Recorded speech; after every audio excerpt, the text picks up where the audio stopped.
So our starting map is Daybreak, ladies and gentlemen. And Violet, as you said, it's his division to lose. One win, just one win out of the next 2 matches that he has secures him first place. He can actually forfeit the other game. Obviously, if he wins here, he can forfeit the last week's spot, and he's good to go. We're going to start things off with the bottom left-hand corner. I'm lagging really badly. Guess not. Yeah, actually, it does seem pretty choppy. I see a reduction in FPS. Yeah, there is. Can you go over to his screen? I'm going to just, like... Yeah, we'll figure that out, guys. That is a computer issue, as we're figuring out right now. All right, all smooth again. Yay! No, it's on you. I know. It's all smooth again on me. Yeah. Over here in the top right, we have from Team Slayers, it is Dark. Slayers is disbanding tomorrow. And I just want to take a moment to remember everything that Slayers brought us, from GSTL moments to all those great MLG winning times where Boxer came up as well. It was really awesome to see. But now Slayers will disband November 3rd. And I hope Dark is picked up, man. He's sick. 5-2 in North America Starting Season 4. In a pool of this many talented players, no team can just leave him on, like no team can leave him for that long, I think. Right? I don't think so. I think I would pick up Dark. I'm gonna tell you. I'm just gonna start a new team called Team Gretorp. That would be awesome. Gretorp Dark. I'll let Mr. Bitter join too. Mr. Bitter might recruit him to Team Mister. Mr. Dark. Mr. Dark. I don't know why, but like as soon as I say something like that, I can just imagine Ben with a big grin saying, "Join Team Mister," and like be so proud of himself, like he said something funny. Like when Ben says a good joke, he knows it and he smiles and waits for you to say something. He smiles, no, and then he starts laughing no matter what.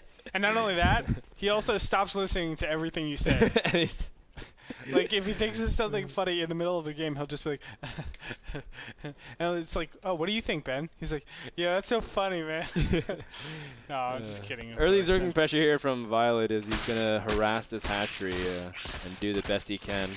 As looks like we see the Dark also trying to run down with his zerglings. He should be fine as long as he has it, but Violet's putting on actually an incredible amount of pressure while expanding himself. Of course, he did go for pool before his hatchery. Now, Daybreak is a map that you can be pretty safe. I liked what Dark's doing, drawing away the Zergling's attention while he's able to get himself up. But Andre, is he going to be able to save this hatchery?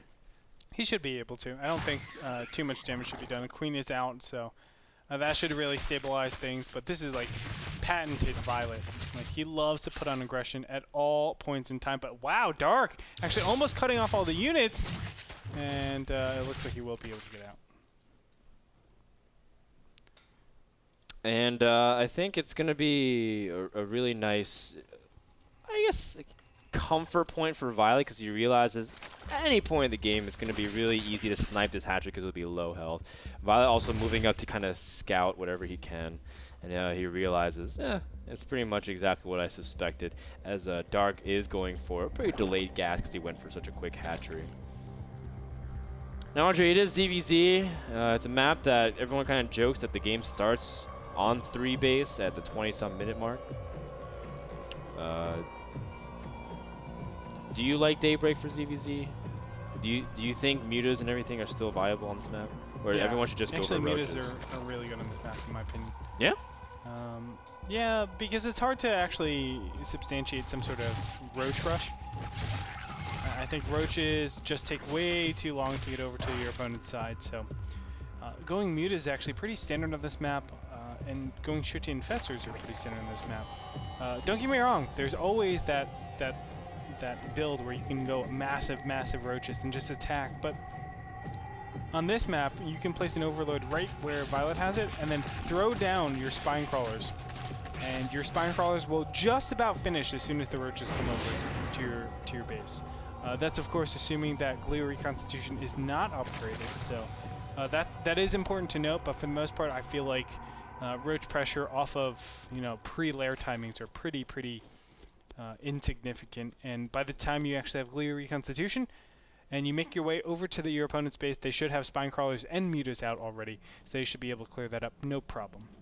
As Violet is going to go for a massive Zergling run by the Queens, trying to see if they can protect the ramp as best as they can. Drone's trying to evacuate as well. Violet has a lot of units. Banes are still in the middle of morphing, trying to get down the ramp. Oh, nice. The Zerglings. Ooh, very nice detonations indeed. Violet does snipe the Spine Crawler, and he will clean up more of the Zerglings, but he did sacrifice a ton of his economy.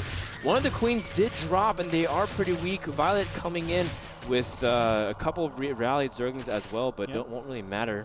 Dark getting punished for not making preemptive Banelings. You really need to kind of do that, but of course Violet played it very greedy. You can see not even a single Baneling nest on the field, so he's just pumping so much into this. As soon as Dark actually realizes he should just back up, get some Banelings down, and just wait until a metabolic boost is up. Let's go ahead and look at the income tab. 35 to 35, so very similar. Yeah, and I think, again, it's still a little bit of an advantage for Violet because he's been able to keep his larva cycles more consistent. The Queen did get sniped. They had to protect the ramp, not able to inject as much. So Violet has a very small lead, and that's where Violet loves being, being able to put on aggression, just like you said, all points. It's 2 attacks that he's already done. Ooh, nice trade there as well onto one of those Banelings. Now Violet also has gases 3 and 4 already done. And that's also very big news because Dark, his advantage early on was more drones. And now he hasn't been able to harvest his gas. Violet has a tech advantage. He is going to start his lair much quicker than his opponent as well. The lair will probably be Spire Tech. I mean, I can't see it being anything else right now. No Roachworn, no Evolution Chamber. Well, there's the Evolution Chamber, but no Roachworn down, so it really tells me, okay, let's get Spire really quick. There it is. The Spire is just so powerful in that it gives you map control. It forces you to get some sort of anti-air, which isn't always the best at dealing with, I guess, ground control. Just being able to take that ground control. You have to get Hydras, and going Hydras off a 2-base is not that effective. You can wait until Infestors, but by that time, map control has already been established. You can't really get your 3rd base too fast, and you can be in a lot of trouble. You can see a 3rd base over for Dark, but that should be punished. The Spire Tech should be coming out pretty soon, and with Zerglings and Mutas, you cannot defend that hatchery efficiently. Yeah, but Violet doesn't know about it. I think he will eventually know. Yeah. And I think also Dark is suspicious of his opponent as well because he's seen nothing but Zerglings. Well, actually, no, he's seen a couple of Banelings, so that doesn't necessarily alert him either. So Violet's hiding his Muta Tech very well, I think, also. Yeah, I agree. Can we just check real quick if the 3rd and 4th gas were taken, or excuse me, Dark knows the 3rd and 4th gases were taken? Because I'm not sure. No, he doesn't. No, he doesn't. Either, Okay, so you need to have an Overlord over there to check for that, because you need to know if the 3rd and 4th gas is being taken super early, then mutas are imminent. And I thought, oh wow, Dark, he got faked out. Yeah, that was definitely a premature explosion there from Dark. Getting a little bit too excited. Okay, there's more roaches behind that, but I would have loved just like 2 or 3 roaches right there just to snipe out Banelings. That's so clever to really establish that. But you can see Pathogen Glance is on the way. 3rd base, wow, a Violet is being taken out here. It's going to have to be canceled. Yes, he does get the cancel, but still, that's pretty huge. Critical. Yeah, that's huge. Yeah, where are the Mutas out already? The Mutas... Yeah, 8 out on the map. Yeah, they're actually right here in the middle trying to make their way into the main.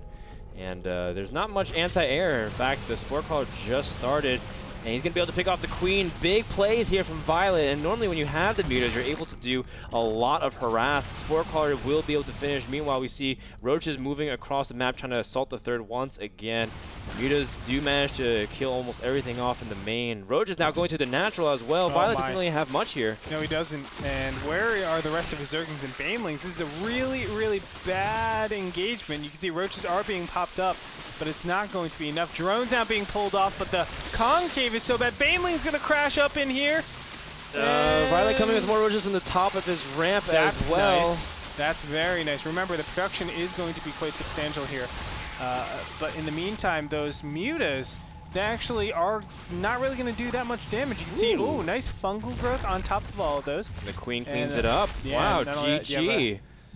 Dark takes game number 1. Great attack and hold here from textbook Violet harass with 8 Mutas and switching into Roaches. Violet really wanted to plan that out the entire time, but That was a very well done attack by Dark. Quite so. Violet played it really greedy, I have to say. A lot of times when you go mutas, you want to get that early third base, but mostly you're focusing on killing your opponent's third base, keeping on similar counts, really spining up, and then from there being able to just be super the wall mobile. of spines is usually big. You always want to threaten that counterattack and be safe at home with spine crawlers, but not protecting against that counterattack is really, really weird to me. Violet, though, I know he is like that super aggressive style, not only in attacking, but also in taking his expansions and trying to establish his economy. That way he can just surge off of that 1-2 minute window where if you don't attack, Violet's going to just explode and be so far ahead of you. Game number 1 is brought to you by iBuyPower. Check out all their stuff at iBuyPower.com for gaming PCs, laptops. I think I'm going to check out iBuyPower soon for one of my PCs. I need to upgrade. My PC's too loud, man. I need something that's like cool, a lot softer. I'll talk to some sound guys about that, what I should do. We'll be back with more after this, guys. Don't worry, game number 2 will come right after this break.